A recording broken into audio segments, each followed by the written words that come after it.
51 বড় না 70 বড়?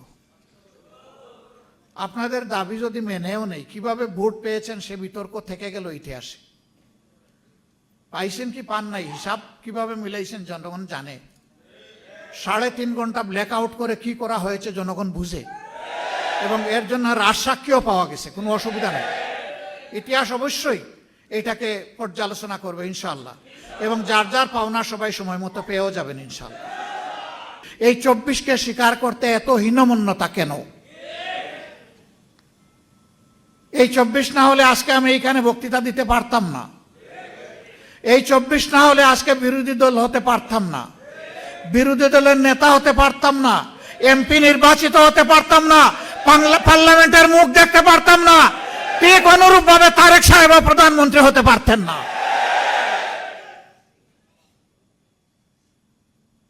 আর যে সমস্ত মন্ত্রীরা আজে বাজে কথা বলে, কেউ তো সংসদের ভিতরেই বলে ফেলে, আর কেউ টক শোতে গিয়ে বলে, দায়িত্ব জ্ঞানহীন কথা বলে, দেশ বিরোধী কথা বলে।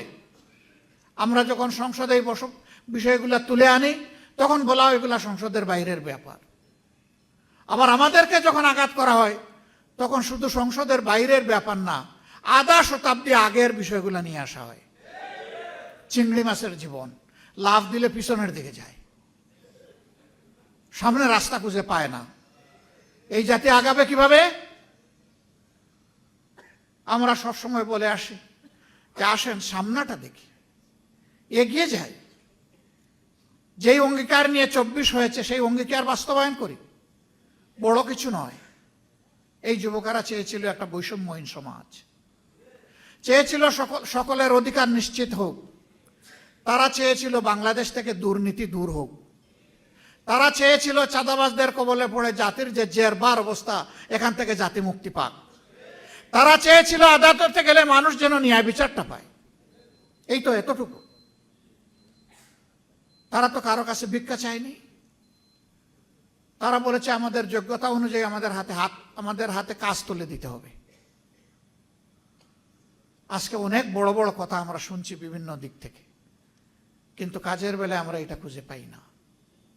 আপনারা নিশ্চয়ই সংসদ দেখেন, আমি বিশ্বাস করি এই কারণে দেখেন যে এই সংসদকে আপনার মজলুমের সংসদ মনে করেন। সেই মজলুম এমপিরা ওখানে গিয়ে জনগণের জন্য কি বলে, এইটা আপনারা আগ্রহ করে শুনতে চান, দেখতে চান।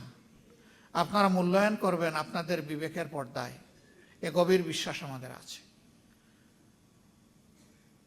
জুলাইয়ের সবচেয়ে বড় দাবি ছিল ফ্যাসিবাদ যাতে বাংলাদেশে আর ফিরে না আসে, এই জন্য সংস্কার সাধন করা, একটা নতুন বাংলাদেশ গড়ে তোলা, অতীতের পচা রাজনীতিকে বিদায় জানানো, নতুন রাজনীতিকে আলিঙ্গন করা, মানুষকে আশাবাদী করে তোলা। এই জন্যই হয়েছিল গণভোট। সেই গণভোটের ব্যাপারে বলা হয় এটা তো সংবিধানে নাই। বলা হয় এই 4 প্রশ্ন এত জটিল, আমি বুঝতে লাগে 4 ঘন্টা, জনগণ কিভাবে ভোট দিল?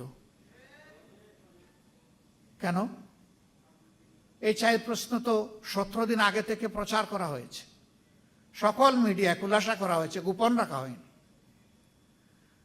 আপনারা বুঝাতে চান যে জ্ঞান বুদ্ধি শুধু আপনাদের আছে, এই দেশের 18 কোটি মানুষের নাই?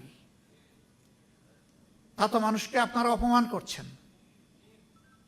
আমি মূর্খ হতে পারি, কিন্তু আমার জাতি তো মূর্খ, আমি কথা বলতে পারি না।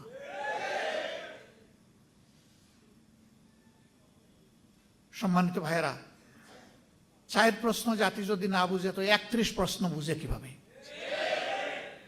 এগুলো সব গুজামিল, ভাওতাবাজি। এবং ইতিমধ্যে একজন বলেছেন আমরা সব কিছু আগে মেনে নিয়েছি যাতে বুটটা হয়ে যায়, মানে বুট হয়ে পকেটে ঢুকে যায়। আরেকজন বলেছেন টোল মওকুফের কথা বলেছিলাম আসলে বুট পাওয়ার জন্য। লা হাওলা ওয়ালা কুওয়াতা ইল্লা বিল্লাহ। রাজনীতিবিদরা যদি এইরকম জাতির সাথে প্রতারণা করে, তাহলে এ দেশের মানুষ যাবে কোথায়?